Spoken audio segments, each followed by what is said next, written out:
Looking at old photos, it's hard not to feel a kind of wanderlust, a pang of nostalgia for an era you never lived through, longing to step through the frame into a world of black and white, if only to sit on the side of the road and watch the locals passing by. These are people who lived and died before any of us arrived here, who sleep in some of the same houses we do and look up at the same moon, who breathe the same air, feel the same blood in their veins, and live in a completely different world. It's a world still covered in dust from the frontier, a world of adults whose lives are hammered out by hand, a world of front porches, of fires to light in the evening, of conversations over a fence. You'd feel the energy of the boulevards teeming with crowds, gathering to tell dirty jokes, awaiting news reports, or crisscrossing at random, just barely dodging the horses. You could hear the voices of hardscrabble homesteaders calling in their children for their... You'd stand there, just beyond the margins of the photograph, the uninvited ghost of an era you were never meant to touch.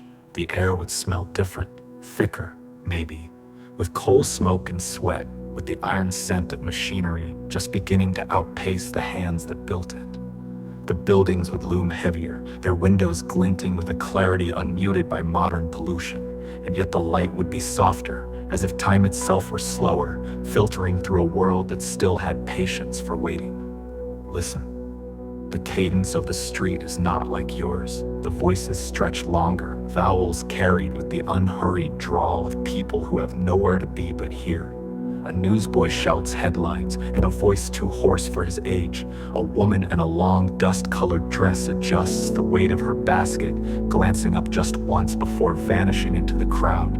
The horse-drawn carriages roll by in rhythms you'll never quite learn, and a man with a silver pocket watch pulls it out, clicks it shut, and moves on. His time's something you'll never understand. And yet, you feel the absurdity of it, this ache for a time that never ached for you. The weight of anemoia presses against your ribs, whispering that you could step forward and be part of this world, that if you only reached far enough, you might grasp the texture of its reality. But even in this illusion, you know the truth. The moment you enter, it will dissolve.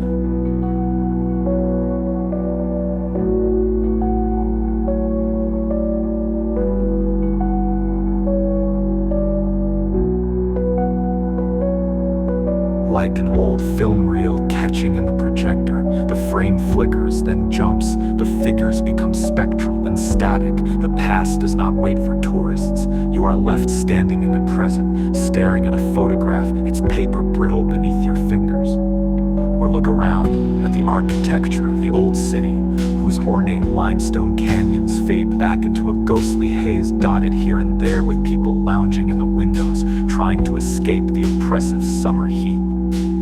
Watch as they carry on with their lives that seem so important, trying to read their faces or look into their eyes, so piercing and otherworldly, their gaze fixed elsewhere. They have no way of knowing that their story has already been written.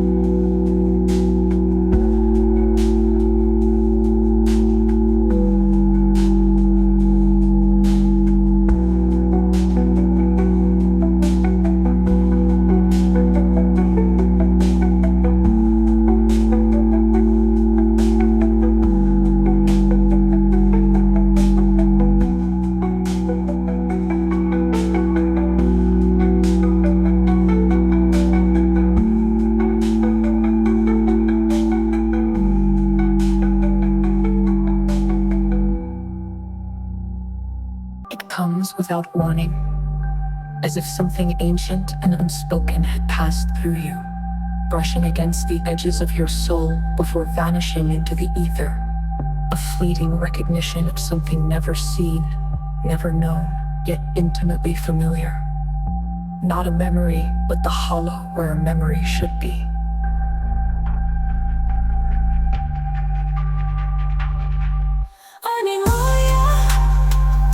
It's not nostalgia. It is the longing for a place within time itself, for the dim corridors of a history that should not concern you, and yet inexplicably does.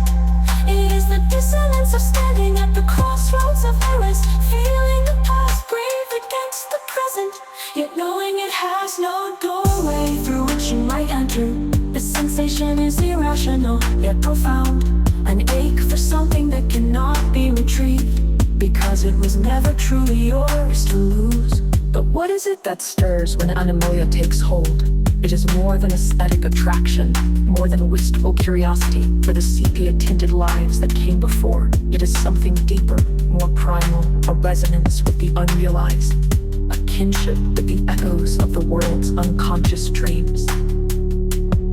There was a theory, unprovable yet impossible to dismiss, that the human mind is not limited to the personal experiences it accumulates, that within us is something more, an aperture into the collective dreamscape of history itself. When you feel anemoia, are you not, in some way, brushing against the residue of something larger than yourself? Are you not attuned, however briefly, to the spectral procession of all who have lived before? Perhaps anemoia is the mind's way of glimpsing what has been left behind in the passage of time, not as mere history, but as the faded footprints of old dreams, still drifting in the liminal space between the real and the imagined. Maybe it is the whisper of forgotten lives that never quite faded, the dust of memory that never settled. It is the recognition that the past is not simply gone, but layered, folded into the subconscious fabric of the world, like a dream from which we only half remember waking.